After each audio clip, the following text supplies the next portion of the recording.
به ونتوكل عليه ونعوذ بالله من شرور أنفسنا ومن سيئات أعمالنا من يهد الله فلا مضل له ومن يضلل فلا هادي له أشهد أن لا إله إلا الله وحده لا شريك له وأشهد أن سيدنا ونبينا ومولانا محمدا عبده ورسوله أرسله ربه بالحق بشيرا ونذيرا وداعيا إلى الله بإذنه وسراجا منيرا صلى الله تعالى عليه وعلى آله وصحبه وبارك وسلم تسليما كثيرا أما بعد فأعوذ بالله من الشيطان الرجيم بسم الله الرحمن الرحيم يا أيها الذين آمنوا قوا أنفسكم وأهليكم نارا وقودها الناس والحجارة عليها ملائكة غلاظ شداد لا يعصون الله ما أمرهم ويفعلون ما يؤمرون وقال النبي صلى الله عليه وسلم إن من حسن إسلام المرء تركه ما لا يعني கணியத்திற்குரிய அல்லாஹ்வின் நல்லடியார்களே, இன்றைய நமது வாழ்க்கை தேவையில்லாத வீணான எத்தனையோ விஷயங்களை நமது வாழ்க்கையிலே வீணாக நாம் கழித்து கொண்டிருக்கிறோம். பெருமானார் ஸல்லல்லாஹு அலைஹி வஸல்லம் அவர்கள் சொல்வார்கள், மின் ஹுஸ்னி இஸ்லாமில் மர்இ தர்குஹு மா லா யானி. ஒரு முஸ்லிம் ஆணோ பெண்ணோ அவர்களது இஸ்லாம் சிறந்தது என்பதற்கு அடையாளம் என்ன? தேவையில்லாத, பிரயோஜனம் இல்லாத, அவசியமில்லாத விஷயங்களை கைவிடுதல். இது ஒரு முஸ்லிமுடைய சிறந்த இஸ்லாத்திற்கான அடையாளம். நம்முடைய மார்க்கம் ஒரு மனிதனுடைய நேரங்கள் எதுவுமே வீணாக கழிவதை விரும்புவது கிடையாது.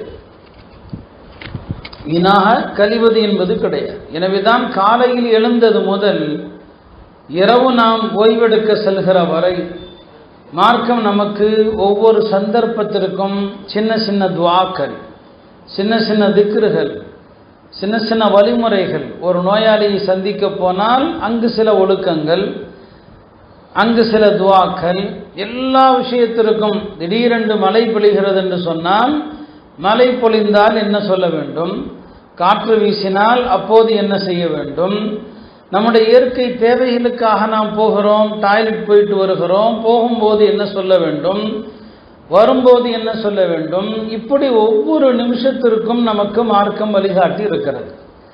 எனவே நாம் இந்த சுன்னத்துகள், இந்த வழிமுறைகள், இவைகளை நாம் பேணினாலே நமக்கு நேரம் போகவில்லை, பொழுது போகவில்லை என்று நாம் சொல்ல மாட்டோம். அறிஞர்கள் நேரம் போதவில்லை என்று சொல்லுவாங்க. அவங்களுக்கு நேரம் பத்தாது. ஆனால் இன்னைக்கு நாம நேரத்தை வீணாக்கிறோம். நேரம் போகவில்லை என்று என்ன செய்யறோம் சொல்றோம்.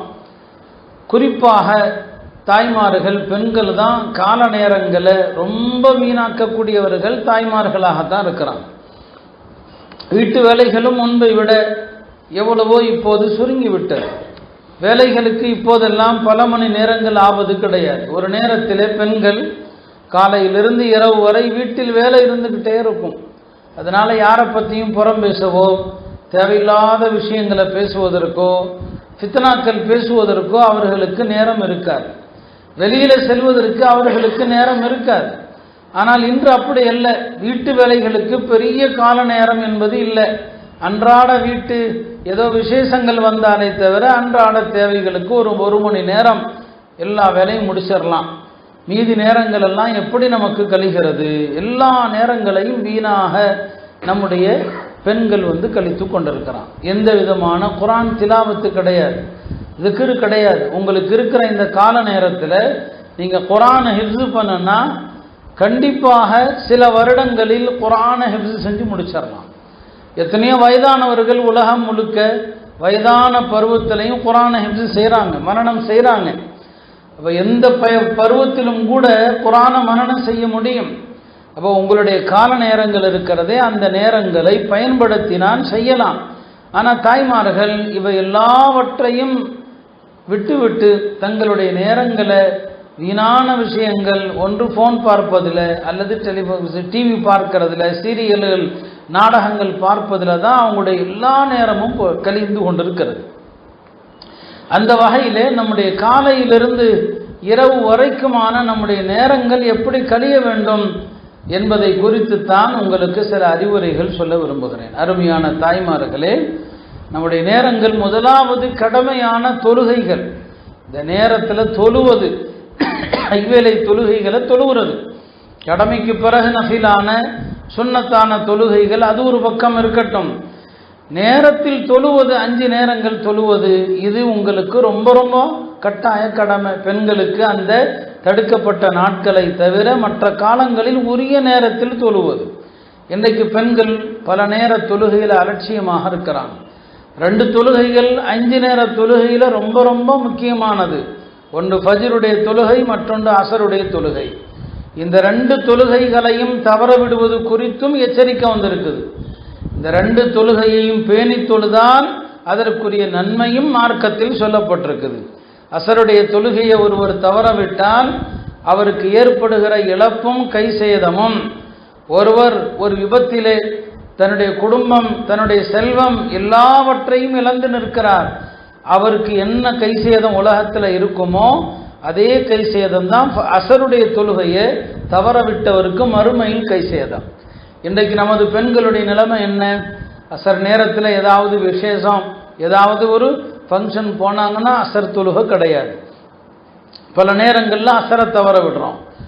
ஆண்கள் ஃபஜ்ருக்கு வர்றாங்க, ஆனால் பெண்கள் வீட்டில் ஃபஜ்ர் தொழுகிறாங்களா? இன்றைக்கு நாம் அதை உறுதியாக சொல்ல முடியல. நபி ஸல்லல்லாஹு அலைஹி வஸல்லம் அவங்க கணவன் மனைவி காலையில் தொழுகைக்கு எழுந்திருக்கிற விஷயத்தில் ஒருவர் மற்றவருக்கு உதவியாக இருக்கணும்னு சொன்னாங்க.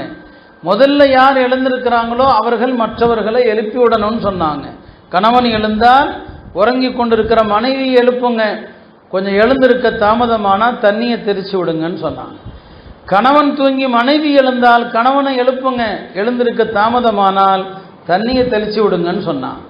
இன்றைக்கு தண்ணியை தெளிச்சு விட்டா பெரிய சண்டையே வந்துடும். ஆனால் ஹதீஸில் நபி ஸல்லல்லாஹு அலைஹி வஸல்லம் தண்ணி தெளிச்சு விடுங்கன்னு சொன்னாங்க. அப்படி யார் தண்ணி தெளித்து தன்னுடைய துணையை எழுப்பி விடுறாங்களோ அவர்கள் மீது அல்லாஹ் கருணை புரிகிறான், அல்லாஹ் அவர்கள் மீது ரஹமத்து செய்கிறான் என்று சொன்னாங்க. இன்றைக்கு எத்தனை பேர் அப்படி இருக்கிறாங்க நமக்கு தெரியல. வீடுகளில் பெண்கள் தொழுதாதான் அவங்க குழந்தைகளை எழுப்புவாங்க, அந்த பிள்ளைங்க தொழும். காலையில் ஃபஜ்ருடைய தொழுகையை தொழுகாமல் நீங்கள் படுத்துட்டீங்கன்னு சொன்னால் அவருடைய காதலை ஷைத்தான் சிறுநீர் கழிக்கிறான் என்று சொன்னாங்க.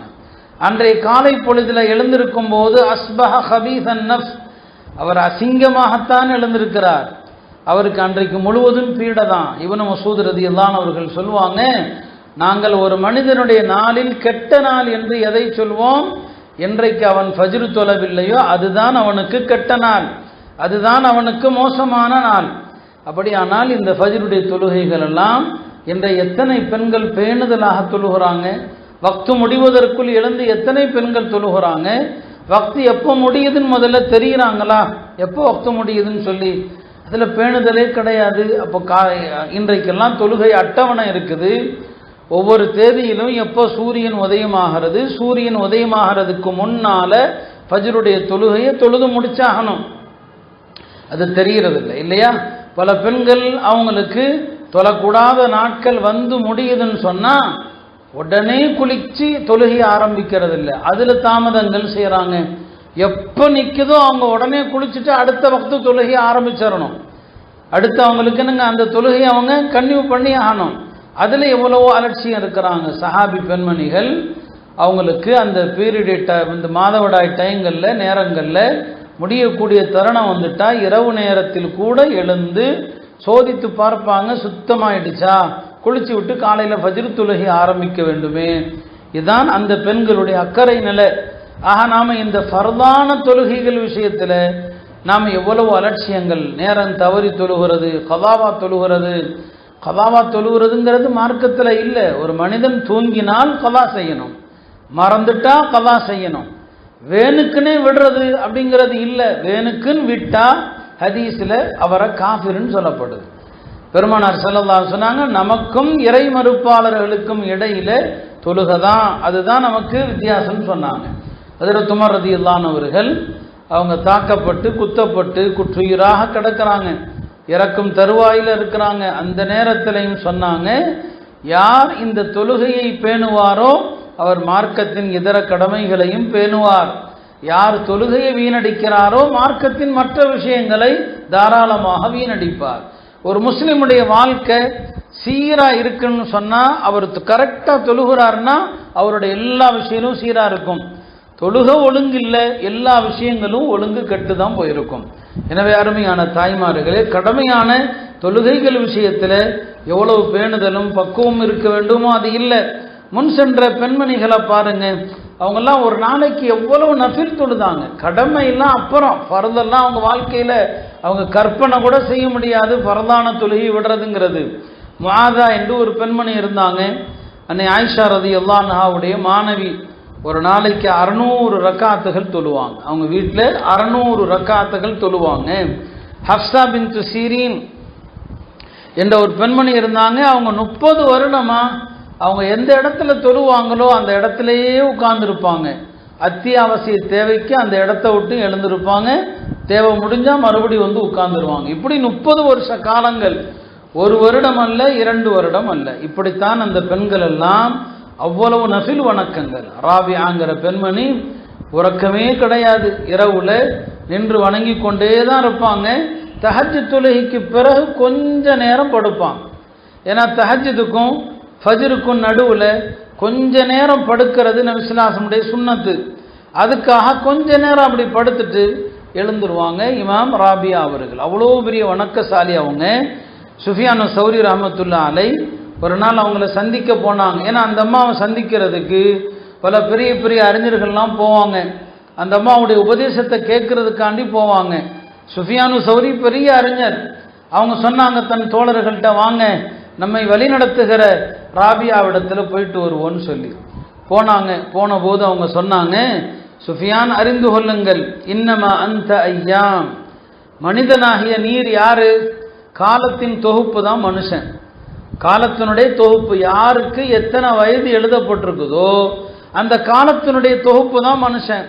ஒரு நாள் கழிவது என்று சொன்னால் உன்னுடைய தொகுப்புல கொஞ்சம் குறைஞ்சிருச்சுன்னு அர்த்தம். நீங்க வாழ போற வருஷம் எத்தனை, அது நாளா கணக்கு போட்டுக்குங்க. இந்த நாட்களுடைய தொகுப்பு தான் நீங்க. ஒரு நாள் முடியுதுன்னு சொன்னா உங்களுடைய தொகுப்புல கொஞ்சம் குறைஞ்சு போச்சுன்னு ஞாபகம் வச்சுக்குங்க என்று எல்லா விஷயத்தையும் எப்போது பார்த்தாலும் அருமையை பற்றிய பேச்சு தான் சொல்லுவாங்க. எல்லா விஷயத்தையும் அந்த அம்மா ஆகிரத்தோடு தான் சம்மந்தப்படுத்துவாங்க. ஒரு நாள் ராபியாவுடைய ஒரு சகோதரர், அவர் எங்கேயோ போயிட்டார். அந்த காலத்தில் ஜிஹாதுக்குன்னு போனால் பல வருஷம் கழித்து வருவாங்க. நீண்ட நாட்கள் எங்கேயோ போன பிறகு பல வருஷத்துக்கு பிறகு வர்றாரு அவங்களுடைய சகோதரர். நம்முடைய குடும்பத்தில் யாராவது ரொம்ப நாள் பிரிஞ்சு வந்தால் எவ்வளோ சந்தோஷப்படுவோம். அன்னை ராபியா அவர்களிடத்தில் அவருடைய சகோதரர் வந்தபோது அவர்கள் அழுதாங்க. அவங்க சொன்னாங்க, என் உள்ளத்தில் இந்த உலகத்தில் மகிழ்ச்சிக்கு நான் இடமே வைக்கல, மகிழ்ச்சிக்கு நான் இடமே வைக்கல. நீ நீண்ட நாள் கழித்து வந்தபோது உன்னை பார்த்ததும் எனக்கு ஞாபகம் என்ன வந்தது தெரியுமா?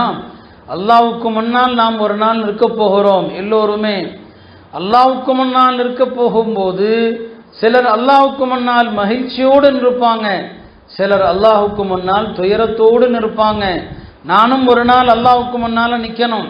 அப்படி நிற்க போகிற நாள் வருகிற போது நான் அல்லாஹ்வை சந்தோஷமாக சந்திப்பேனா அல்லது தோல்வியுற்றவனாக சந்திப்பேனான்னு தெரியலையே என்று சொல்லி அழுதான்.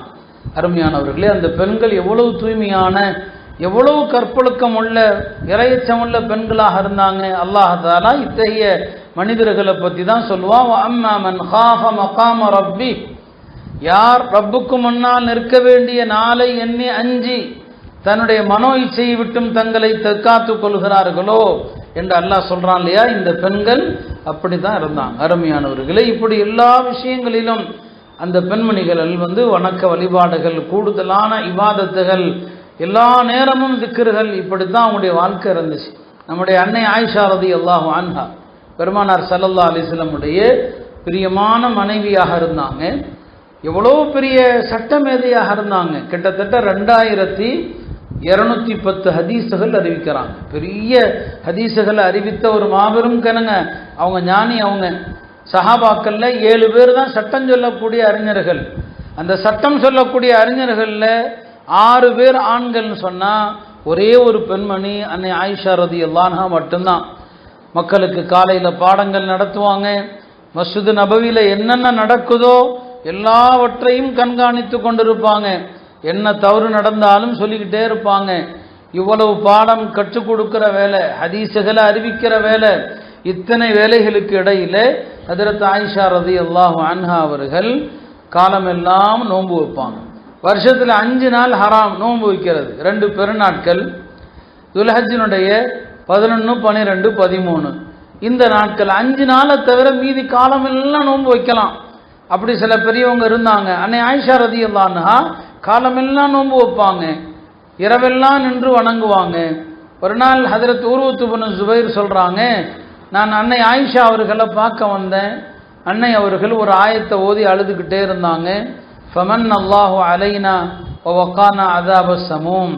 நாளை சொர்க்கத்தில் சென்ற பிறகு சொர்க்கத்து அடியார்கள் சொல்லுவாங்க, அல்லாஹ் நம் மீது உபகாரம் செய்து இந்த துன்புறுத்தும் நரகத்தில் இருந்து பாதுகாத்தான்ங்கிற ஒரு வசனம்.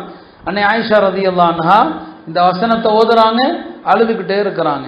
சொல்றாங்க அவங்க, நான் கொஞ்ச நேரம் வெளியே போயிட்டு வந்தேன், திரும்ப வந்து பார்த்தா அன்னை ஆயிஷா ரலியல்லாஹு அன்ஹா இதே ஆயத்தை தான் ஓதிக்கிட்டு இருக்கிறாங்க, இதே வசனத்தை தான் ஓதிக்கிட்டு இருக்கிறாங்க.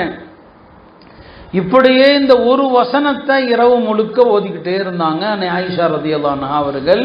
இவ்வளவு கடினமான பல்வேறு வேலைகளுக்கும் இடையில கூட அவர்கள் வணக்க வழிபாடுகளில் கவனம் செலுத்தினாங்க. அருமையானவர்களே, இன்றைக்கு நமது தாய்மார்களுடைய நல்லறங்கள், இபாதத்துகள் அதெல்லாம் எங்கே போச்சு?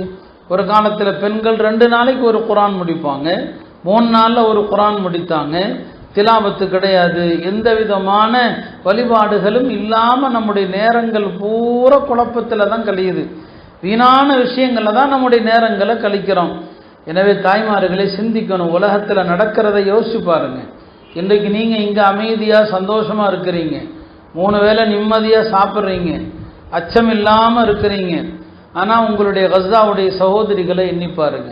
அங்கு எவ்வளவு அச்சத்தோடும் எவ்வளவு பயத்தோடும் கடுமையான பசியோடும். ஒரு ஜும்மாவில் அங்குள்ள ஒரு ஹத்தீப் இமாமாக இருப்பவர் ஒரு 2 வார்த்தையை சொல்லி ஹுத்பாவை முடிச்சிட்டார். என்ன 2 வார்த்தை?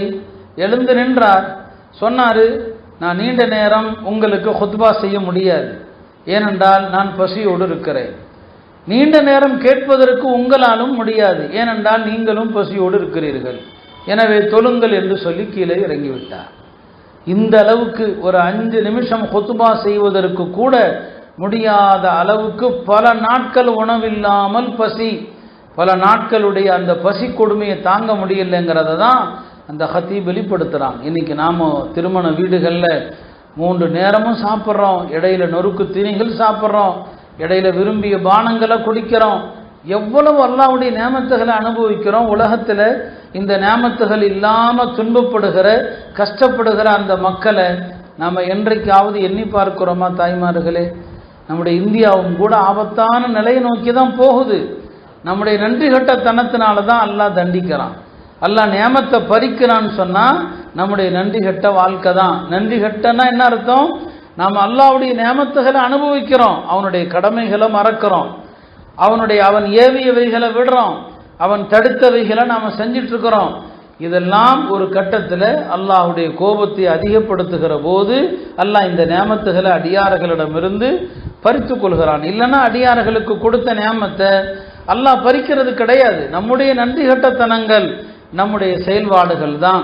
எனவே அருமையானவர்களே, பெண்கள் அவங்க நல்லறங்கள் செஞ்சாங்கன்னா ஆண்களை விட பெண்களுடைய இபாதத்துகள் புனிதமானது. சொல்லுவாங்க உலமாக்கள், ஒரு மோமினான ஒரு பெண்ணுடைய நல்லறம் என்பது, அந்த பெண் செய்யக்கூடிய நல்ல அமல் என்பது 70 சித்தீக்குகளுடைய அமல்களுக்கு நிகரானது. ஒரு பெண்மணி செய்யக்கூடிய அமல் என்பது, சித்தீக்குகள் உயர்ந்த மர்த்தபா உடையவர்கள், அந்தஸ்துடையவர்கள், அந்த 70 சித்தீக்குகள் அமல் செய்தால் என்ன நன்மையோ அது ஒரு பெண்மணி செஞ்சா கிடைக்கும்னு சொல்லுவாங்க. அதே மாதிரி தான் ஒரு பெண்மணி பாவம் செஞ்சா 1000 பேர் பாவம் செஞ்சதற்கு சமம். ஒரு பெண் பாவம் செஞ்சா 1000 பேர் பாவம் செஞ்சதற்கு சமம். எனவே ஒரு பெண்மணியினுடைய அமலும் சரி, ஒரு பெண்ணுடைய பாவமும் சரி, அது ஆண்களுடைய பாவத்தை விட பல மடங்கு பெரியது என்பதைத்தான் இதன் மூலம் உலமாக்கள் சுட்டி காட்டாங்க. எனவே தாய்மார்களே, அக்காலத்து பெண்கள் இரவுல பகல்ல பல பல 100 ரக்காத்துகள் 1000 ரக்காத்துகள் குர்ஆன் திலாவத்துகள் செஞ்சாங்க. குறைஞ்சது கடமையான வணக்கங்கள்ல கவனம் செலுத்துங்க. மகரிபுக்கு பிறகு இஷா வரைக்கும் பெருமானார் ஸல்லல்லாஹு அலைஹி வஸல்லம் மகரிபிலிருந்து இஷா வரைக்கும் தொழுதுகிட்டே தான் இருப்பாங்க. சில நேரங்களில் 6 ரக்காத் தொழுவாங்க, சில நேரங்களில் 12 ரக்காத் தொழுவாங்க, சில நேரங்களில் 20 ரக்காத்து தொழுவாங்க என்ற ஹதீஸில் வருது. ஒரு நாள் நபி ஸல்லல்லாஹு அலைஹி வஸல்லம் அவர்கள் மகரிப் தொழுது விட்டு வீட்டுக்கு போயிட்டாங்க. பிறகு வந்து பார்த்தா தோழர்கள் பலர் பள்ளியாசல உட்கார்ந்து இருக்கிறாங்க.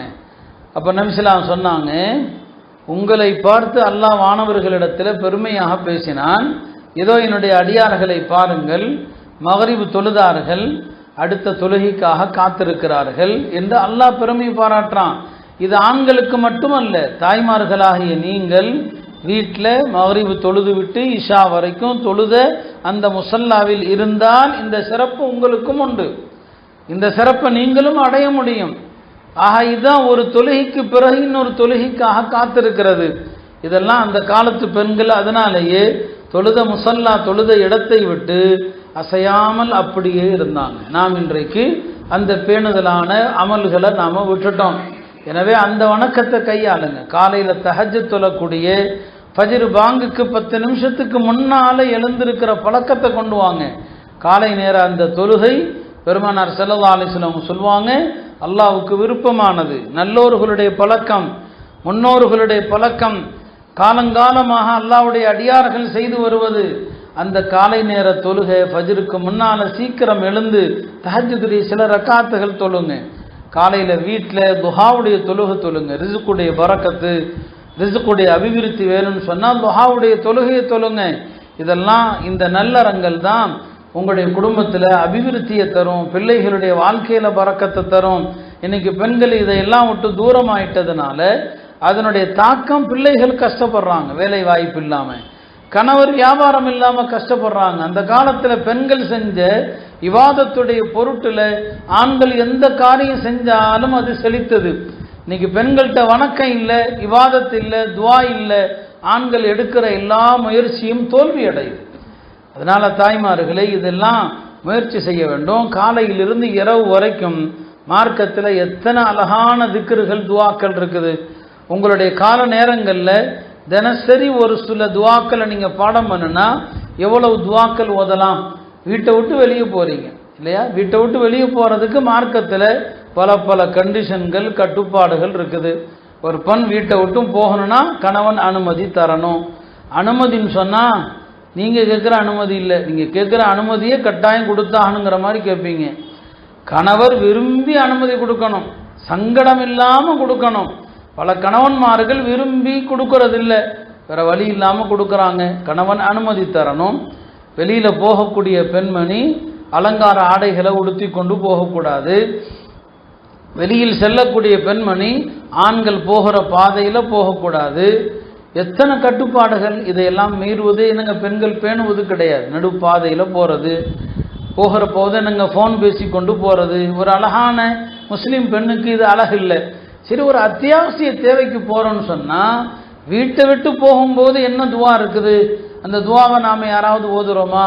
பெருமானார் ஸல்லல்லாஹு அலைஹி வஸல்லம் அவர்கள் வீட்டை விட்டு வெளியே செல்கிற ஒரு மனிதன், அது மார்க்கெட்டுக்கு போகலாம், வேறு தேவைகளுக்கு போகலாம், பயணத்திற்கு போகலாம், பிஸ்மில்லா தவக்கல்து அலல்லாஹ் லா ஹவ்ல வலா குவத இல்லா பில்லாஹ், சுருக்கமாகவும் இருக்குது, விரிவாகவும் இருக்குது. இந்த பிஸ்மில்லா தவக்கல்து அலல்லாஹ் லா ஹவ்ல வலா குவத இல்லா பில்லான்னு சொல்லிட்டா, இந்த வார்த்தையை சொல்லிட்டு நீங்கள் கால் எடுத்து வச்சா மலக்குகள் சொல்லுவாங்க, ஹுதீத, நீ எந்த காரியத்திற்கு போகிறாயோ அந்த காரியத்திற்கு நீ வழிகாட்டப்படுவாய். ஓ குஃபீத, நீ எந்த காரியத்திற்கு போகிறாயோ அந்த காரியத்திற்கு பொறுப்பேற்கப்படுவாய். ஓ உகீத, நீ திரும்பி வர்ற வரைக்கும் பாதுகாக்கப்படுவாய், உனக்கு ஆபத்தே வராது. இந்த துவா ஓதிட்டு ஒரு அடியான் வெளியே செல்கிற நேரத்தில் சில ஷைத்தான்கள் அந்த அடியானுக்கு பக்கத்தில் வருவாங்க. அப்போ வேறு சில ஷைத்தான்கள் சொல்லுவாங்களாம், இல்லைப்பா இவரை நாம் ஒன்றுமே செய்ய முடியாது, ஏன்னா இவருக்கு அல்லாஹ்வால் வழிகாட்டப்படுது, அல்லாஹ்வால் பொறுப்பேற்கப்படுது, அல்லாஹ்வால் பாதுகாக்கப்படுகிறார், இவரை நீங்கள் ஒன்றுமே செய்ய முடியாது, இவருக்கு அருகில் சென்றும் பிரயோஜனம் இல்லைன்னு சொல்லி தாய்மார்கள் இது போன்ற துவாக்களை நாம் மனப்பாடம் செய்கிறோமா? நமக்கு தெரிஞ்சாதானே நம்முடைய பிள்ளைகளுக்கு சொல்லிக் கொடுக்க முடியும். பெருமானார் ஸல்லல்லாஹு அலைஹி வஸல்லம் அவர்கள் உடனிருந்து சாப்பிடுகிற குழந்தைகளுக்கு ஒழுக்கங்களை சொல்லிக் கொடுப்பாங்க. ஒரு நாள் சாப்பிட்டுட்டு இருக்கிறாங்க, அவங்க கூட ஹஜ்ரத் உம்மு சலமாவுடைய மகனும் சாப்பிட்றாங்க. அந்த பிள்ளை சின்ன பிள்ளை பிஸ்மில்லா சொல்லாமல் கை வைக்குது, இடது கையை கொண்டு போய் வைக்குது. பெருமானார் ஸல்லல்லாஹு அலைஹி வஸல்லம் அவங்க சொன்னாங்க, சம்மில்லா, பிஸ்மில்லா சொல்லி சாப்பிடு, வலது கையால் சாப்பிடு, முன்னால் உள்ள உணவை எடுத்து சாப்பிடுன்னு சொல்லி கொடுக்குறாங்க. நீங்கள் சாப்பாட்டில் பிஸ்மில்லா சொல்லலை, அந்த சாப்பாட்டில் ஷைத்தானும் உட்காந்துடுறான், ஷைத்தான் வந்து சாப்பிட்றான். ஒரு முறை நபி ஸல்லல்லாஹு அலைஹி வஸல்லம் அவங்க சாப்பிட்டுட்டு இருந்தாங்க, ஒரு சிறுமி வந்தது. அந்த சிறுமி வந்ததும் சாப்பிட போனது. பெருமானார் ஸல்லல்லாஹு அலைஹி வஸல்லம் அவர்கள் அந்த சிறுமியின் கையை பிடிச்சிட்டாங்க. சஹாபாக்கள் கேட்டாங்க, யா ரசூலல்லாஹ், ஏன் அந்த புள்ள கையை பிடிச்சிங்கன்னு சொல்லி சொன்னாங்க. அந்த புள்ள சாப்பிட வந்த வேகத்தில் பிஸ்மில்லா சொல்லலை, அந்த பிள்ளையோடு ஷைத்தானும் நம்மோடு கலக்க வந்தான், நம்மோடு சேர வந்தான். நான் பிடித்து பிஸ்மில்லா சொல்லி கொடுத்ததுனால ஷைத்தான் போயிட்டான்னு சொன்னாங்க. இரவுல வீட்டு கதவுகளை மூடுறீங்க, பிஸ்மில்லாங்கிற ஒரு வார்த்தை, இந்த வார்த்தையை சொன்னால் அந்த வீட்டுக்கு ஷைத்தான் வரமாட்டான், இந்த வார்த்தையை சொல்லலை அந்த வீட்டுக்குள்ளே ஷைத்தான் தங்குறான்னு வருது. எந்த வீடுகள் பிஸ்மில்லா சொல்லி மூடப்படுதோ அந்த வீட்டை பார்த்து ஷைத்தான்கள் தங்களுடைய சகாக்களிடையே சொல்லிக் கொள்வாங்க, இந்த வீட்டில் நமக்கு தங்குறதுக்கு இடம் இல்லைப்பா, ஒரு சின்ன பிஸ்மில்லா. இப்போ ராத்திரி நேரங்களில் நாம் இந்த திக்ருகள் ஓதக்கூடியவைகள் இதையெல்லாம் சொல்லிக்கொண்டா நாம் படுக்கிறோம். பெருமானார் ஸல்லல்லாஹு அலைஹி வஸல்லம் அவங்க இரவுல படுக்கிறதுக்கு முன்னால் எவ்வளவு திக்ருகள், எவ்வளவு அழகான துவாக்களை ஓதுனாங்க. நாம் காலமெல்லாம் மிஞ்சி மிஞ்சி போனால் ஒரு துவாவை மட்டும் வச்சுக்குவோம், அதுக்கு மேலே எக்ஸ்ட்ரா ஒன்றுமே படிக்க மாட்டோம். அல்லாஹும்ம பிஸ்மிகா அமூத்து வ அஹ்யா, குறைஞ்சபட்சம் அதையாவது நாம் கடைபிடிக்கணும்.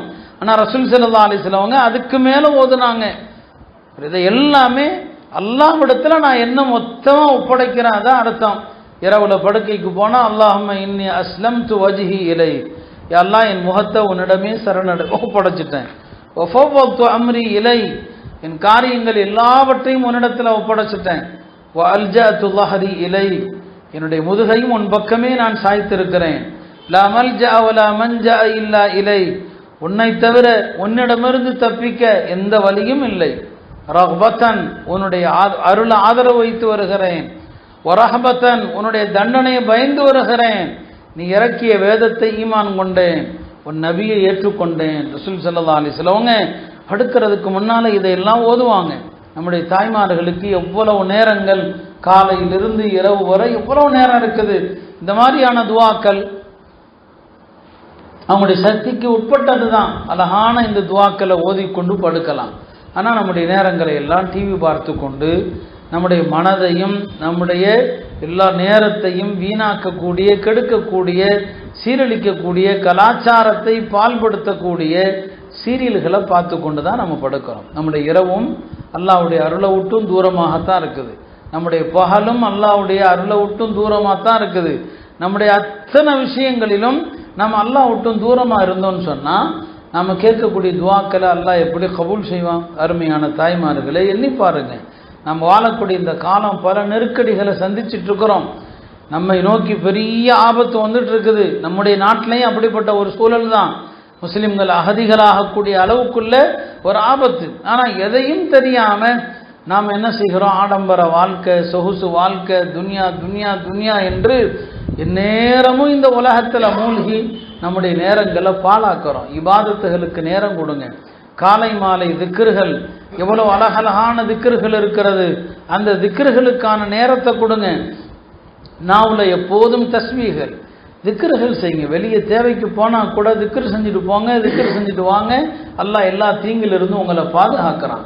அப்போ நம்முடைய நேரங்களில் இறைவனை வணங்குவதற்கு, திக்ரு செய்வதற்கு, திலாவத்திற்கு ஒரு நேரத்தை கொடுங்க. ரெண்டாவது என்ன? நம்முடைய பிள்ளைகள், அவர்கள் விஷயத்தில் நாம் செலுத்த வேண்டிய கவனம். குழந்தைகளுடைய வளர்ப்பில் பெண்களுடைய பங்களிப்பு எவ்வளோ முக்கியமானது. ஒரு தாயினுடைய செயல்பாடுகள், ஒரு தாயினுடைய ஒழுக்கங்கள், ஒரு தாயினுடைய குணங்கள், அவை எப்படி இருக்கிறதோ வீட்டில் அதிக நேரம் பிள்ளைகள் பார்ப்பது ஒரு தாயை தான். தந்தையை விட அதிகம் அவங்கள தான் பார்க்குறாங்க. நபி ஸல்லல்லாஹு அலைஹி வஸல்லம் அவங்க சந்தர்ப்பம் கிடைக்கும் போதெல்லாம் சின்ன குழந்தைகளுக்கு ஈமானுடைய பாடம் நடத்துவாங்க. சின்ன குழந்தைகளுக்கு தொழுகையினுடைய முக்கியத்துவத்தை சொல்லிக் கொடுப்பாங்க, சின்ன குழந்தைகளுக்கு ஒழுக்கங்கள் அதபுகளை சொல்லிக் கொடுப்பாங்க. அப்போ இந்த குழந்தைகள் எல்லா விஷயத்திலும் உங்களை பார்த்து தான் காப்பி அடிக்குது, நீங்கள் எப்படி இருக்கிறீங்க.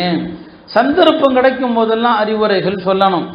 ஹஜ்ரத் இப்னு அப்பாஸ் ரலியல்லாஹு அன்ஹு அவர்கள் ஒரு முறை நபி ஸல்லல்லாஹு அலைஹி வஸல்லம் அவர்களோடு வர்றாங்க. இப்னு அப்பாஸ் பெருமானார் ஸல்லல்லாஹு அலைஹி வஸல்லம் உடைய காலத்தில் சின்ன வயசு தான் அவர். பெருமானார் ஸல்லல்லாஹு அலைஹி வஸல்லம் அவங்க மௌத்தாகிற போது அவருடைய வயது 14 வயசு. அப்போ நபி ஸல்லல்லாஹு அலைஹி வஸல்லம் ஹயாத்தில் அவர் சின்ன பிள்ளையாக தான் இருக்கிறார். அப்போ நபி ஸல்லல்லாஹு அலைஹி வஸல்லம் ஒரு நாள் அந்த பையன், அவங்க சொந்தக்காரர் தான், அவங்களுடைய தந்தை மகன் தான், பெரிய தந்தை மகன் தான் ஹஜ்ரத் இப்னு அப்பாஸ். அவங்க கூப்பிட்டு சொல்கிறாங்க, யா குலாம், மகனே, வஅல்லிம்க கலிமாத், நான் உனக்கு சில விஷயங்களை சொல்லித்தர்றேன், சில விஷயங்களை உனக்கு நான் கற்றுத்தருகிறேன், இந்த விஷயங்களை கற்றுக்கொண்டு நடந்தால் உனக்கு பிரயோஜனம் என்று சொன்னாங்க. யஹ்ஃபதில்லாஹ யஹ்ஃபதுக, நீ அல்லாஹ்வை பேணி பாதுகாத்தால் அல்லாஹ் உன்னை பாதுகாப்பான்னு சொன்னாங்க. யஹ்ஃபதில்லாஹ தஜிதுஹு துஜாஹக, நீ அல்லாஹ்வை பேணி பாதுகாத்தால் அல்லாஹ்வை உனக்கு முன்னால் நீ காண முடியும் சொன்னாங்க. அல்லாஹ்வை பாதுகாக்கிறதுனா என்ன? அல்லாஹ்வுடைய ஷரியத்தை பாதுகாக்கிறது, அல்லாஹ்வுடைய மார்க்கத்தை பாதுகாக்கிறது, அல்லாஹ் ஏவியவற்றை செய்வது, அல்லாஹ் தடுத்தவைகளை விட்டு விலகி இருக்கிறது. ஆக அல்லாஹ்வை பாதுகாக்கிறதுனா மார்க்கத்தினுடைய எல்லா விஷயங்களையும் பின்பற்றி நீ நடந்தால் அல்லாஹ் உன்னை பாதுகாப்பான். அல்லாஹ்வை உனக்கு முன்னால் காண்பாய். அல்லாஹ் உனக்கு முன்னால் காண்பாய்னா என்ன அர்த்தம்? எந்த இடத்துலையும் எதை கண்டும் பயம் வராது. அல்லாஹ் என்ன பார்க்கறான், அல்லாஹ் என்னோடு இருக்கிறான், இந்த உணர்வு அந்த அடியானுடைய உள்ளத்தில் வந்துட்டா நம்ம எங்கே போனாலும் அல்லாஹ் நம்மோடு இருக்கிற மாதிரி தான். அல்லாஹ்வுடைய தீனை நீங்கள் பாதுகாத்தீங்கன்னு சொன்னால் தஜிதுஹு துஜாஹக, அல்லாஹ்வை உனக்கு முன்னால் நீ காண முடியும் என்று சொன்னாங்க. சின்ன பையனுக்கு சொல்லி கொடுத்தாங்க. மேலும் சொன்னாங்க, இதா சஅல்த ஃபஸ்அலில்லாஹ், கேட்பதாக இருந்தால் அல்லாஹ்விடம் கேள். யார்கிட்டையும் கேட்காத, மனிதர்கள்ட்ட கேட்க வேண்டாம், அல்லாஹ்ட்ட கேட்டு பாருங்க, அல்லாஹ் தருவான். துஆவுடைய வலிமை நாம் அல்லாஹ்விடத்தில் எந்த அளவுக்கு உறுதியோடு, எந்த அளவுக்கு அழுத்தத்தோடு நாம் கேட்குறோமோ அப்படிதான் அல்லாஹ்வுடைய அந்த துஆ கபூலுடையதை பார்க்கணும். அந்த அழுத்தத்தில் நம்ம பார்க்கலாம். சஹாபாக்கள் தம்முடைய பிள்ளைகளுக்கு அப்படிதான் சொன்னாங்க. ஜுபைர் இப்னுல் அவ்வாம் அவர் இறக்கிற நேரத்தில் கடனாளியாக இறக்கிறாரு. மகன் அப்துல்லாட்ட சொன்னார், எனக்கு இவ்வளவு கடன் இருக்குப்பா, இவ்வளவு கடன் இருக்குது, அதில் கடன் நான் யார்கிட்ட வாங்கினேனோ அதில் பல பேர் தெரிஞ்சவங்களும் இருக்கிறாங்க, யார்கிட்ட வாங்கினேன் சில பேர் தெரியாதவங்களும் இருக்கிறாங்க, யார் கடன் கேட்டு வந்தாலும் நீ அதை கொடுத்துரு, என்னுடைய ஒரே ஒரு சொத்து இருக்குப்பா, அந்த சொத்தை விற்று நீ கடனை அடைச்சிக்கன்னு சொல்லிட்டாரு. ரொம்ப நெருக்கடி வந்தா அல்லாஹ்ட்ட இப்படி கேளு, ஜுபைருடைய இறைவனே சொல்லி கொடுக்குற, எவ்வளவு தூரம் அவருக்கு நம்பிக்கை இருக்குது, தன்னுடைய ரப்பு தன் பிள்ளைகளை கஷ்டப்படுத்த மாட்டான் தன்னுடைய கடனின் காரணமா, நீ அல்லாஹ்ட்ட கேளு, ஜுபைருடைய ரப்பே என் தந்தையினுடைய இந்த கடன்களை எல்லாம் நிறைவேற்ற உதவி செய் என்று 2 ரக்காத் தொழுதுட்டு இந்த மாதிரி துவா செய், அல்லாஹ் வழி செய்வான்னு சொல்லி அவரும் அதைத்தான் செஞ்சாரு. ஒரு சாதாரண இடம் பல லட்சத்துக்கு விற்று எல்லாருடைய கடனையும் அடைத்து அவருடைய சகோதரர்களுக்கெல்லாம் மிச்சத்தை பங்கு போட்டு கொடுத்தார். இப்னு அப்பாஸ் ரலியல்லாஹு அன்ஹு அவர்களுக்கு பெருமானார் ஸல்லல்லாஹு அலைஹி வஸல்லம் சொன்னாங்க, இதா சஅல்த ஃபஸ்அலில்லாஹ், கேட்டா அல்லாஹ்விடம் கேளுங்கள். வ இதஸ்தஅன்த, உதவி தேடுவதாக இருந்தால் ஃபஸ்தஇன் பில்லாஹ், அல்லாஹ்ட்ட உதவி தேடுங்க. இந்த 2 விஷயம்தான் ஈமானுக்கான அடிப்படை. இந்த 2 இருந்தால் நம்ம யார்கிட்டையும் போக தேவையில்லை. ஈமானுடைய பலவீனம் நம்முடைய பிரச்சனைகளை தீர்த்து வைக்கிறதுக்கு நாம் யார்கிட்டையோ போடுறோம். தாவீதுகள் இதெல்லாம் கூடுமா கூடாதா என்பது ஒரு பக்கம் இருக்கட்டும், சிறப்பாக இல்லைன்னா சிறப்பு இல்லை. தாவீதுகள் இல்லாமல் அல்லாஹ் இருக்கிறான், அவன் பாதுகாப்பான். இதுதான் உயர்ந்த நம்பிக்கைங்கிறது, அதுதான் உயர்ந்த ஈமான்ங்கிறது, அதுதான். அப்போ அல்லாஹ்ட்ட மட்டும்தான், வேற யார்கிட்டையும் எந்த தேவை இறக்கி வைக்காதீங்க. மனிதர்கள்ட்ட தேவை இறக்கி வச்சிங்க, மௌத்தாகிற வரைக்கும் தேவை நீங்காது. அல்லாஹ்ட்ட தேவை இறக்கி வச்சிங்க, காலம் முழுக்க தன்னிறைவோடு வாழலாம். அந்த சின்ன பிள்ளைக்கு சொல்லி கொடுக்குறாங்க, உதவி தேடுவதாக இருந்தால் அல்லாஹ்ட்ட உதவி கேள் சொல்லிவிட்டு விதி சம்பந்தமான ஒரு அழகான விஷயத்தை கற்றுக் கொடுத்தாங்க பிள்ளைகளுக்கு. விதினா என்ன, அல்லாஹ்வுடைய நாட்டப்படி தான் எல்லாம் நடக்குதுங்கிறத அவங்க புரிகிற மாதிரி சொல்லி கொடுக்கணும். சொன்னாங்க, மகனே தெரிந்துகொள், இந்த உலகத்தில் உள்ள எல்லா மனிதர்களும் சேர்ந்து உனக்கு ஒரு நல்லதை செய்ய எண்ணி அந்த நல்லதை அல்லாஹ் உனக்கு விதிக்கல, அது உனக்கு கிடைக்காது. எல்லாரும் சேர்ந்து உனக்கு நன்மை செய்ய நினைக்கிறாங்க, அது உனக்கு விதிக்கப்படலைன்னு சொன்னா எல்லாருமே நினைச்சாலும் அது உனக்கு கிடைக்காது. எல்லோருமாக சேர்ந்து உனக்கு தீங்கிழைக்க நாடி அந்த தீங்கு உனக்கு எழுதப்படலை, உனக்கு யாரும் தீங்கிழைக்க முடியாது. இப்போ நன்மையோ தீமையோ ரப்பு விதித்தால் நடக்கும், ரப்பு விதிக்கலைன்னா உலகத்தில் உள்ள அத்தனை பேரும் சேர்ந்தாலும் நடக்காது.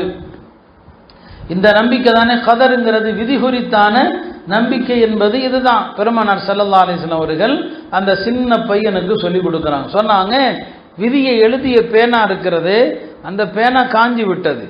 விதி எழுதப்பட்ட ஏடுகள் இருக்கிறது, அதெல்லாம் சுருட்டப்பட்டு விட்டது. இனி உலகத்தில் நடக்கிற எல்லாமே அல்லாஹ் தீர்மானித்த விதிப்படி தான் நடக்கதே தவிர அதனால இதனால என்றெல்லாம் கிடையாதுன்னு சொல்லி கொடுத்தாங்க. ஒரு காரியம் நடந்தால் நாம் என்ன செய்கிறோம், அப்படி செஞ்சிருந்தா நடந்திருக்காதோ, இப்படி செஞ்சிருந்தா நடந்திருக்காதோ. ஒரு நோயாளி இறந்துட்டாரு, இறந்த பிறகு அந்த ஆஸ்பத்திரிக்கு போயினா பிழைச்சிருப்பார், இந்த டாக்டர்கிட்ட போயிருந்தா பிழைச்சிருப்பாரு. பெருமானார் சொன்னாங்க, அரபியில அப்படி செஞ்சிருந்தா இப்படி செஞ்சிருந்தா அப்படிங்கிறதுக்கு அரபியில லவ் என்று சொல்லுவாங்க. பெருமானார் சொன்னாங்க, உலகத்தில் நடந்துவிட்ட எந்த காரியத்திற்கும் இந்த லவ்ங்கிற சொல்லாதீங்க. அதாவது அப்படி செஞ்சிருக்கலாமா இப்படி செஞ்சிருக்கலாமா, இந்த வார்த்தையை நீங்கள் பயன்படுத்துவதானது உங்களது நம்பிக்கையை குழப்புவதற்கு ஷைத்தான் பயன்படுத்துகிற ஆயுதம். அல்லாஹ் நாடிட்டா அவ்வளோதான், முடிஞ்சு போச்சு. இறக்க போகிற ஒரு மனிதனை நீங்க எந்த மருத்துவமனைக்கு கொண்டு போனாலும் இறப்பை தடுத்து நிறுத்த முடியாது. அப்ப நடந்து முடிஞ்ச பிறகு அப்படி செஞ்சிருந்தா இந்த காரியம் நடக்காம போயிருக்குமா என்று யோசிப்பதில் அர்த்தமே கிடையாது. விதிதான், அல்லாஹ் விதித்தபடி தான் உலகத்தில் நடக்குது. இந்த விதி மீதான நம்பிக்கை வந்தா நம்முடைய தாய்மார்கள் குடும்பத்தில் யாராவது இறந்தா மார்க்கத்துக்கு விரோதமாக நடக்க மாட்டாங்க. ஏன்னா இறந்த வீடுகளில் பெண்கள் ஒப்பாரி வைக்கிறது நபி ஸல்லல்லாஹு அலைஹி வஸல்லம் உண்மையாக கண்டிச்சாங்க. அறியாமைக்கால நடைமுறை என்று சொன்னாங்க. கண்களில் கண்ணீர் வரலாமே தவிர வாயில வார்த்தை வரக்கூடாதுன்னு சொன்னாங்க. சஹாபி பெண்மணிகள் கணவனை இழந்தாங்க, குழந்தைகளை இழந்தாங்க. ஆனாலும் அல்லாஹ்வுடைய விதிக்கு மாற்றமாக ஒரு வார்த்தை கூட அவங்க சொன்னதில்லை. எனவே தாய்மார்களே, உங்களுடைய நேரங்களில் குழந்தைகளை உருவாக்குங்க, உங்களுடைய குழந்தைகளை மார்க்க அடிப்படையில் உருவாக்குங்க. அந்த குழந்தைகளுக்கு பேணுதலான வாழ்க்கையை அவங்களுக்கு கற்றுக் கொடுங்க. பனு இஸ்ராயல்களில் ஒரு பெண்மணி இருந்தாங்க. பனு இஸ்ரவேலர்களில் ஒரு பெண்மணி. நம்முடைய முன்னோர்கள் படிப்பினைக்காக முன்வாழ்ந்த சமுதாயத்து ஆண்கள் பெண்களுடைய சம்பவங்களை சொல்லுவாங்க. ஒரு வணக்கசாலியான ஒரு பெண்மணி. அந்த பெண்ணுக்கு 7 ஆண் மக்கள் இருந்தாங்க. அந்த நேரத்தில் ஒரு மோசமான ஒரு அரசன் இருந்தான். அந்த அரசன் மக்களை எல்லாம் பன்றி இறைச்சி சாப்பிடுமாறு கட்டாயப்படுத்துகிறான். பல பேர் அரசனுடைய நெருக்கடிகளுக்கு பயந்து பன்றி இறைச்சி சாப்பிட்றாங்க. அந்த மார்க்கத்திலும் அது ஹராமாக்கப்பட்டிருந்துச்சு. அப்போ அந்த அரசனிடத்துல சொல்லப்படுது, இந்த ஊரில் ஒரு அம்மா இருக்கிறாங்க, அந்த அம்மாவும் அந்த அம்மாவுடைய பிள்ளைகளும் அவங்க பன்றி இறைச்சி சாப்பிட மறுக்கிறாங்கன்னு சொல்லப்படுது.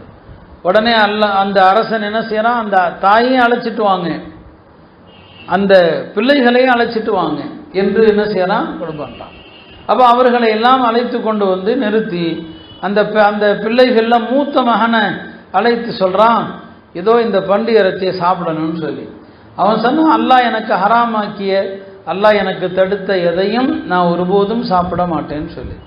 இப்போ அரசன் சொல்கிறான், என்னுடைய கட்டளையை மறுத்தா என்ன ஆகும் தெரியும் இல்லை? கண்டிப்பாக தெரியும். உன்னுடைய கட்டளைக்கு அடிபணிவதை விட நான் அல்லாஹ்வுடைய பாதையில் இறப்பதற்கு நான் தயார். உடனே அந்த அரசன் ஒரு பாத்திரத்தை கொண்டு வர சொல்லி, இப்போ சாலைகள் போடும்போது, ரோடு போடும்போது தார் ஊற்றுவாங்க. அந்த தாரை கொண்டு வந்து அதில் கொட்டி அதை கொதிக்க செய்து அந்த தாய்க்கு முன்னால் அந்த மகனை வந்து போட்டு என்ன செய்கிறான், கொல்றான். அந்த பையனும் மறுத்துட்டான். அடுத்தடுத்து எல்லா பிள்ளைகளையும் இவ்வாறே செய்கிறான். 6 பிள்ளைகளை கொன்னுட்டான். 7வதா ஒரே ஒரு பையன். அந்த பையன்கிட்ட சொல்கிறான், போய் உங்கள் அம்மாவோடு தனியாக பேசு, நீ ஒருத்தனாவது உங்கள் அம்மாவுக்கு பிள்ளையாக இருக்க பாருன்னு சொல்லி. அந்த அம்மா அவனை கூப்பிட்டு தனியாக வருது. மகனே, மற்ற பிள்ளைகளை விட நான் உன்னை ரொம்ப கருணையோடு வளர்த்துருக்கிறேன், நீ எனக்கு கடைசியாக பிறந்த பையன், அவர்களை விட உன் மீது நான் 2 மடங்கு கருணை காட்டி இருக்கிறேன். அதனால் ஒருபோதும் இந்த அரசனுடைய பேச்சை கேட்டு நீ பன்றி இறைச்சியை சாப்பிட்டு விடாதேன்னு சொல்லி. அந்த பையன் சொன்னான், நான் பயந்தது என்னன்னா, நீங்கள் ஒருவேளை என் மீது உள்ள பாசத்தில் சாப்பிட சொல்வீங்களோன்னு நான் பயந்தேன். சாப்பிட சொல்லிடுவீங்களோன்னு சொல்லி இதைத்தான் நான் உங்கள்கிட்ட எதிர்பார்த்தேன். கண்டிப்பாக என்னுடைய சகோதரர்களுக்கு நான் துரோகம் செய்ய மாட்டேன். நாளை என் சகோதரர்கள் எந்த அணியில் இருப்பாங்களோ சொர்க்கத்து அணியில், அந்த அணியில தான் நானும் இருப்பேனே தவிர ஒருபோதும் நான் அவர்களுக்கு மாற்றம் செய்ய மாட்டேன் என்று சொல்லி அந்த பையனும் ஷஹீதானான், அந்த தாயும் ஷஹீதானான். இப்படித்தான் இரையச்சம் உள்ள பெண்கள் எந்த நெருக்கடிகளுக்கும் பயப்படுறதில்லை, எந்த அச்சுறுத்தல்களுக்கும் ஆளாகுவது கிடையாது.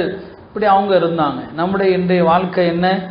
இந்த பேணுதலான வாழ்க்கை நம்மிடம் இருக்குதா? சின்ன சின்ன விஷயங்களுக்காக வேண்டி நாம் மார்க்கத்தை விடுறோம். எத்தனையோ ஹராமான விஷயங்களை செய்கிறோம். கணவன் செய்யக்கூடிய ஹராமான வியாபாரங்களுக்கு நாமும் சேர்ந்து துணை போகிறோம். அப்போ பண்டி இறைச்சி சாப்பிடுவதும் வட்டி சாப்பிடுவதும் ஒன்று தான். ரெண்டுமே ஒன்று தானே, ரெண்டுக்கும் வித்தியாசமே கிடையாது. இமாம் மாலிக் ரஹமத்துல்லாஹி அலைஹி அப்படி தான் சொன்னாங்க, பாவங்களில் ஆகக்கூடியது வட்டி தான். மது அருந்துவது மோசமா வட்டி மோசமானு கேட்கப்பட்டது. மது அருந்துவதை விட வட்டி சாப்பிடுவது தான் மோசமானது என்று இமாம் மாலிக் சொன்னாங்க. இப்போ இதை நம்முடைய கணவனுக்கு நம்முடைய பிள்ளைகளுக்கு இந்த பேணுதலான விஷயத்தை கற்றுக் கொடுக்கறது யாரு? இந்த தாய்மார்கள் தானே. பெருமானார் ஸல்லல்லாஹு அலைஹி வஸல்லம் அவங்க வீட்டில் உள்ள சின்ன குழந்தைகளுக்கும் ஹராம் ஹலாலா சொல்லி கொடுத்தாங்க இல்லையா? பெருமானாருடைய பேரர் ஒரு பேரிச்சம்பழத்தை வாயில போட்ட போது அந்த பேரிச்சம்பழம் சதக்காவுடைய பேரிச்சம்பழம், நபியின் குடும்பத்தாருக்கு அது ஹராம். அந்த பிள்ளை வாயிலிருந்தும் அந்த பேரிச்சம்பழத்தை துப்ப சொன்னாங்க. ஒரு குழந்தை தானே, வாயில போட்டுட்டா முழுங்கிரட்டுமேன்னு விடல, அந்த கொஞ்சோண்டு போன அதையும் துப்ப சொன்னாங்க. நமக்கு இது ஹராம் என்று.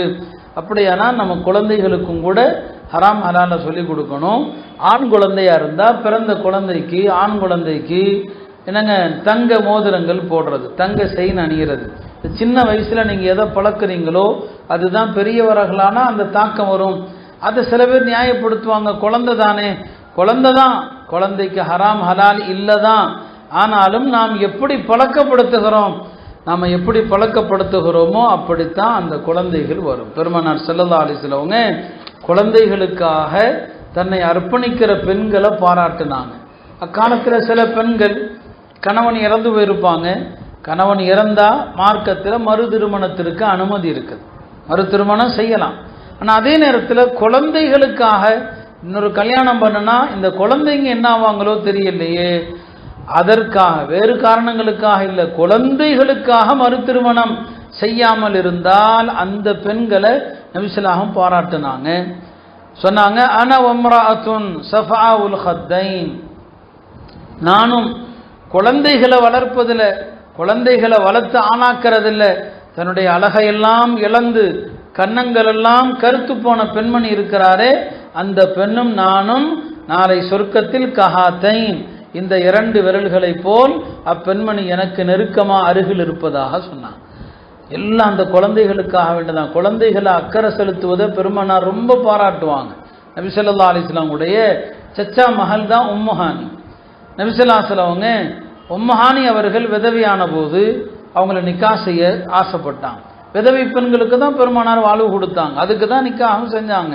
இப்போ உம்முஹானிட்ட சொன்னாங்க, அவங்க அபூ தாலிபுடைய மகள் தான், நான் உங்களை நிக்கா செய்கிறேன்னு சொல்லி. உம்முஹானி சொன்னாங்க, உங்களை மாதிரி ஒருவர் கணவராக கிடைக்க எவ்வளோ பாக்கியம், ஆனால் எனக்கு நிறைய குழந்தைகள் இருக்கிறாங்க, இந்த குழந்தைகளை நான் வளர்த்து ஆளாக்கணும்னு நினச்சா உங்கள் கடமையை செய்ய முடியாது, உங்களுடைய கடமைகளை செஞ்சால் இந்த குழந்தைகளுடைய ஹக்கு பாலா போயிடும், அதனால் நான் மறு திருமணத்தை விரும்பலைன்னு சொன்னபோது பெருமானார் ஸல்லல்லாஹு அலைஹி வஸல்லம் சொன்னாங்க, குறைஷிகளில் சில நல்ல பெண்கள் இருக்கிறாங்க, ஒட்டகத்தில் பயணம் செய்த குறைஷி பெண்களில் சில நல்ல பெண்கள் இருக்கிறாங்க, அந்த பெண்கள் தங்களுடைய கணவனுடைய சொத்தை பாதுகாப்பதிலும் சிறந்தவர்கள். கணவனுடைய போன பயான்ல அதையும் சொன்னேன், கணவனுடைய செல்வத்தை எப்படி பாதுகாக்கணும்னு சொல்லி ரெண்டு தன்மை சொன்னாங்க பெருமானார். சிறந்த பெண்களுக்கு உதாரணம் கணவனுடைய செல்வத்தை பாதுகாப்பாங்க. ரெண்டாவதா சொன்னாங்க, குழந்தைகள் மீது அன்பு செலுத்துவதில் ரொம்ப ரொம்ப அவங்க குழந்தைகள் மீது பரிவு காட்டுவாங்க. அந்த குழந்தைகளுக்காக தங்களுடைய இளமையை கூட அவங்க என்ன செய்ய மாட்டாங்க, பொருட்படுத்த மாட்டாங்க, திருமணமே செய்யாமல் குழந்தைகளுக்காக அர்ப்பணிப்பதாக சொன்னாங்க. அருமையான தாய்மார்களை, இதை நாம் சொல்ல வந்த நோக்கம், குழந்தைகள் விஷயத்தில் தாய்மார்களுக்கு மிகப்பெரிய பொறுப்பு இருக்கிறது. இந்த குழந்தைகள் விஷயத்தில் அல்லாஹ்விடத்தில் நீங்கள் தான் மறுமையில் பெரிய அளவில் பதில் சொல்ல வேண்டிய நேரம் இருக்குது. இந்த குழந்தைகளுடைய தர்பியத்தில் நாம் எங்கே அக்கறை செலுத்துகிறோம்? குழந்தைகளுக்கு நாம் ஒழுக்கங்கள் விஷயங்களை நாம் சொல்லிக் கொடுக்குறோமா? கிடையாது இல்லையா? நபி ஸல்லல்லாஹு அலைஹி வஸல்லம் எல்லா நேரங்களிலும் தர்பியத்து தான், மக்களுடைய தர்பியத்து விஷயத்தை சொல்லி கொடுத்துட்டே இருப்பாங்க. எல்லா நேரமும் அதுதான். நம்முடைய பிள்ளைகளுக்கு அது மாதிரி நல்லோர்கள் வரலாறை சொல்லிக் கொடுக்கணும். பிள்ளைங்க சிறுநீர் கழிக்க போகிறாங்கன்னு சொன்னால் சரியாக கழுகணும். சின்ன வயசில் சொல்லிக் கொடுக்கறது, அவசரமாக உடனே வந்துடக்கூடாது. ஏன்னா சிறுநீர் கழித்து விட்டு சரியாக சுத்தம் பண்ணலைன்னு சொன்னால் மறுமையில் தண்டனை இருக்குது, கபூரில் வேதனை இருக்குது. நபி ஸல்லல்லாஹு அலைஹி வஸல்லம் ஒரு நாள் பக்கி கபர்ஸ்தான் வழியாக வந்து கொண்டிருந்தாங்க. திடீரென்று சொன்னாங்க, இந்த 2 கபர்லையும் உள்ள ஆளுக வேதனை செய்யப்படுறாங்கன்னு சொன்னாங்க. 2 கபர்லையும் உள்ளவங்க வேதனை செய்யப்படுறாங்க. அதில் ஒருத்தர் வேதனை செய்யப்படுவது சிறுநீர் கழித்து விட்டு சரியாக சுத்தம் பண்ணல, அதுக்காண்டி வேதனை செய்யப்படுகிறார். இன்னொருவர் கோல் சொல்லித்து இருந்தாருன்னு சொன்னாங்க. மற்றொரு ஹதீஸில் வருது, ஒரு ஆள் சரியாக சுத்தம் செய்யாமல் வேதனை செய்யப்படுறாரு, இன்னொருத்தர் புறம்பேசி கொண்டு திரிந்தார்.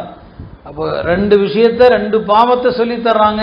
கோல் சொல்லுகிற பழக்கமும் பெண்களிடத்தில் இருக்குது, புறம் பேசுகிற பழக்கமும் இருக்குது. ஒரு சபையில் உட்கார்ந்தா நம்ம அடுத்தவர்களை பற்றி தான் புறம் பேசுகிறோம் இல்லையா? அடுத்தவர்களுடைய குறைய பேசினால் அது உடலுக்கு நோய், அல்லாஹ்வை பற்றி பேசினால் அது உடலுக்கு நிவாரணம். அழகா ஒரு பெரியவங்க சொன்னாங்க, திக்ருன் நாசி தாஉன் வ திக்ருல்லாஹி தவாஉன். நீங்கள் மனிதர்களை பற்றி பேசுறீங்க, அவரை பற்றி இவரை பற்றி ஒரு இடத்துல உட்கார்ந்தா யாரை பற்றியாவது பேசுறீங்கன்னா, மனிதர்களை பற்றி பேசினால் உங்கள் உடல் நோய்வாய்ப்பட்டு கெட்டு போயிடும்.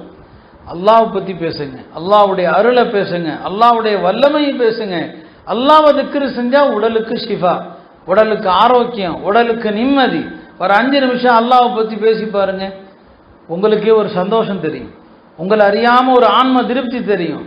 ஒரு 5 நிமிஷம் புறம் பேசிட்டு எழுந்துருங்க, நமக்கே ஒரு பாரம் தெரியும். ஆனால் இப்போ புறம் பேசி பேசி பேசி அப்படிலாம் நம்ம உள்ளங்களுக்கு ரொம்ப கெட்டு போச்சு, பழகி போனதுனால நமக்கு அது தெரிகிறதில்ல. பெருமானார் ஸல்லல்லாஹு அலைஹி வஸல்லம் பல ஹதீஸுகளில் சொன்னாங்க, கபருடைய வேதனைக்கு பெரும் காரணமாக இருப்பது ஒழுங்கா சுத்தம் செய்யாமல் இருப்பது. நம்முடைய பசங்க வாலிப வயது இந்த மாதிரி விஷயத்தில் கவனம் செலுத்துகிறாங்களா?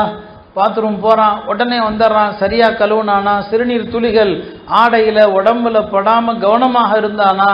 அல்லாஹ் நமக்கு எவ்வளோ லேசான மார்க்கத்தை தந்திருக்கிறான். பனு இஸ்ரவேலர்கள் அவங்களுக்கு ஆடையில் சிறுநீர் பட்டுடுச்சுன்னு சொன்னால் அந்த ஆடையை வெட்டி தான் எடுக்கணும், கழுவுனா பத்தாது, ஆடையை வெட்டி எடுக்கணும். நபி ஸல்லல்லாஹு அலைஹி வஸல்லம் சொன்னாங்க, ஆடையை வெட்டி எடுத்தால் தான் அவங்களுக்கு கூடும் தொழுகை. நமக்கு அப்படி இல்லை, தண்ணீரால் கழுவினாலே போதும். அப்போ சிறுநீர் கழிக்கிற நேரத்தில் அந்த சிறுநீர் துளிகள் தெரிக்காமல் பாதுகாக்கணும். பிள்ளைங்களுக்கு இந்த ஒழுக்கங்கள், இந்த சின்ன சின்ன சட்டங்கள், இதையெல்லாம் யார் சொல்லிக் கொடுக்கறது? இதை சொல்லிக் கொடுக்கலன்னா அந்த பசங்க எப்படி வளர்றாங்க?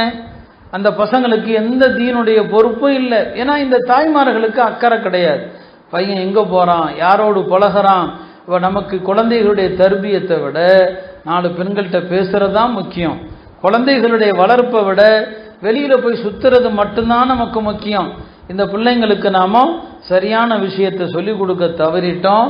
அந்த பையன் செய்யக்கூடிய எல்லா தவறுகளும் இந்த தாய் தந்தையருக்கு தான் எழுதப்படும். இவங்க தான் பெரிய குற்றவாளிகளாக கருதப்படுவாங்க. இதைத்தான் முன்னோர்கள் பயந்தாங்க, நம்முடைய பிள்ளைகள் பாவம் செஞ்சால் அந்த பாவம் நம்மைத்தான் சாரும் என்று. எனவே தாய்மார்களே, உங்களுடைய கால நேரங்களை குழந்தைகள் விஷயத்தில் ரொம்ப ரொம்ப கவனம் செலுத்துங்க. குழந்தைகளுக்கு நல்லவர்கள் பெரியார்களுடைய வரலாறுகளை சொல்லிக் கொடுக்கணும். சஹாபி பெண்மணிகள் சொல்லிக் கொடுப்பாங்க. சின்ன குழந்தைகளுக்கு பத்ருடைய வரலாறை சொல்லுவாங்க, பெருமானாருடைய போர்களுடைய வரலாறை சொல்லுவாங்க. ஹிஜ்ரத்தின் போது நடந்த கஷ்டங்கள் என்ன, ஹிஜ்ரத்துக்காக மக்கள் எவ்வளவு சிரமப்பட்டாங்க, அது போன்ற வரலாறுகள். வீட்டில் அப்படியான நூல்கள் இல்லை, நூல்கள் இருந்தாலும் வாசிக்கப்படுவதும் இல்லை. இப்போ நம்முடைய காலையிலிருந்து இரவு வரையிலான நேரத்தை நம்ம என்னதான் செய்கிறோம்? தாய்மார்களை யோசித்து பாருங்க. அப்பப்போ ஒரு சில பயான்களுக்கு வந்து விட்டு போனால் பத்தாது. நம்ம சொன்ன எல்லா விஷயங்களையும் நம்முடைய வாழ்க்கையில் கடைபிடிக்கணும். அப்படி கடைபிடிச்சா இந்த குழந்தைகள் நல்ல குழந்தைகளாக வருவாங்க. அப்போ குழந்தைகளுடைய விஷயத்தில் மெயின் கவனம் செலுத்தணும். அதே மாதிரி தான் பெண்கள் வீட்டில் கணவனுடைய விஷயத்தில் கடந்த பயான்லையும் சொன்னோம், கணவனுக்கு கட்டுப்படுறதுனால 3 பிரயோஜனங்கள் இருக்குன்னு சொன்னான். கணவனுக்கு கட்டுப்பட்டால் அந்த வீட்டில் ஷைத்தான் இருக்க மாட்டான். நீங்கள் கேள்விப்பட்டிருப்பீங்க குர்ஆன் ஓதுனா ஷைத்தான் இருக்க மாட்டான்னு சொல்லி. ஆனால் உலமாக்கள் சொன்னாங்க, ஒரு பெண்மணி கணவனை மதித்து கணவன் பேச்சை கேட்டு நடந்தால் அந்த வீட்டுக்குள்ளே ஷைத்தான் வரமாட்டான். நீங்கள் கணவனை அவமதிச்சிங்க, கணவனுடைய பேச்சை கேட்க மறுத்தீங்க, அந்த வீட்டில் ஷைத்தானுடைய எல்லா தீங்குகளும் இருக்கும். இப்போ கணவனை மதித்தா வீட்டுக்குள் ஷைத்தானுடைய தீங்கு இருக்காது. ரெண்டாவது என்ன, கணவனை மதித்து நடக்கிறதுனால அந்த வீட்டில் பரக்கத்து அதிகமாகும். அந்த வீட்டில் பரக்கத்து அதிகமாகும், அல்லாஹ்வுடைய அருள் வளம் இருக்கிறதே அதிகமாகும்னு சொன்னாங்க. மூன்றாவது என்ன, கணவனை மதித்து நடந்தால் அந்த வீட்டில் எல்லாருமே ஒருத்தர் மற்றவங்களை நேசிப்பாங்க. கணவன் மனைவிக்கு மத்தியிலே நேசம் இருக்கும், பிள்ளைகளுக்கு மத்தியிலே நேசம் இருக்கும். நீங்கள் யோசிச்சு பாருங்க, ஒரு பெண்மணி தன் கணவரை எப்படி மதிக்கிறாரு அப்படிங்கிறத அந்த பிள்ளைங்க பார்க்குறாங்க. அதை வைத்து தான் அப்போ நம்முடைய அம்மா நம்முடைய தந்தையை எவ்வளோ மதிக்கிறாங்க, அப்போ அந்த பிள்ளைங்களும் அந்த தந்தையை மதிக்கும், அந்த தாயை மதிக்கும். கணவனுடைய பேச்சை கேட்டு நடக்கிறதுனால குடும்பத்தில் எல்லாருடைய உள்ளங்களிலும் ஒரு அன்பு பிறக்கும் என்று உலமாக்கள் சொன்னாங்க. எனவே தாய்மார்களே, இப்படி நாம் நம்முடைய நேரங்களை அழகான முறையில் ஒரு ஒழுங்கமைப்பதற்கு நம்முடைய முன்னோர்கள் வழிகாட்டியாக இருந்தாங்க. அவங்களுடைய காலையிலிருந்து இரவு வரைக்கும் உள்ள நேரம், அதில் ஒரு சொட்டு நேரம் கூட வீணான விஷயங்களை சிந்திக்கவோ வீணான விஷயங்களை பேசவோ பார்க்கவோ அவங்களுக்கு நேரமே கிடையாது. எல்லா நேரமும் அல்லாஹ்வுக்கு பொருத்தமான விதத்தில் தான் அவங்க கழிச்சாங்க. எனவே அல்லாஹ்ட்ட நம்முடைய இந்த கால நேரங்கள் குறித்து கேள்வி இருக்குது, விசாரணை இருக்குது. ஒவ்வொரு நேரத்தை குறித்தும் நாம் அல்லாஹ்ட்ட விசாரிக்கப்படுவோம். அப்படியானால் நம்முடைய தாய்மார்கள் வீணாக வெளியில் செல்வது, தேவையில்லாமல் பல்வேறு விஷயங்களை பேசுறது, இவை அனைத்துக்கும் அல்லாஹ்ட்ட ஒவ்வொன்றுக்கும் விசாரணை இருக்குது. எனவே உலகத்திலையும் சோதனை, மறுமையிலும் சோதனை. உலகமெல்லாம் நடக்கக்கூடிய ஃபித்னாக்கள் நமக்கு எப்போ வருமோ தெரியாது. அல்லாஹ் அந்த தண்டனைகளை தருவதற்கு முன்னால் நம்ம அல்லாஹ்வுக்கு நன்றி செலுத்தணும். சாப்பிட்டால் அல்லாஹ்வுக்கு நன்றி செலுத்துங்க. உணவில்லாத அந்த நிலை உங்களுக்கு வராது. ஒரு குடிபானம் குடித்தா கூட அல்லாஹ் புகழுங்க, அல்ஹம்துலில்லாஹ் சொல்லுங்க. அல்லாஹ் நமக்கு அந்த கஷ்டங்களை தரமாட்டான். எனவே இந்த நம்முடைய நேரங்களை பக்குவப்படுத்தி அல்லாஹ்வுக்கு பொருத்தமான காரியங்களை ஈடுபடணும். குழந்தைகளை அழகான முறையில் வளர்த்து குழந்தைகளுக்கு நல்ல நல்ல துவாக்கள் திக்ருகளை சொல்லித்தரணும்.